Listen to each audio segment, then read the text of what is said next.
आपण बांगडा बनवायला शिकणार आहोत। प्रथमतः कांदा, टोमॅटो, कांदा मस्त करपूस असा तेलामध्ये भाजून घ्यावा। कांदा मंद आचेवर करपूस घेऊन झाल्यानंतर त्यामध्ये मीठ घालायचे नाही कारण हा समुद्राचा खारा मासा असल्यामुळे यामध्ये पहिल्यापासूनच मीठ असते। तरी पण आमच्या आहोंना माहीत नाही नसल्यामुळे थोडंसं मीठ घातलं आहे। कांदा करपूस भाजल्यानंतर त्यामध्ये थोडा टोमॅटो टाकून घ्यावा।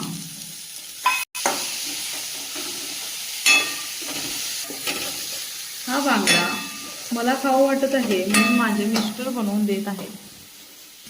त्यामध्ये आपल्या चवीनुसार थोडी चटणी टाकून घ्यावी। त्यामध्ये थोडंफार हलकेसे पाणी टाकून घ्यावे। उकळी आल्यानंतर त्यामध्ये आपण नीट करून घेतलेला बांगडा त्यामध्ये घालायचा आहे। अशा प्रकारे आमचा बांगडा तयार झालेला आहे। छान असा शिजलेला आहे।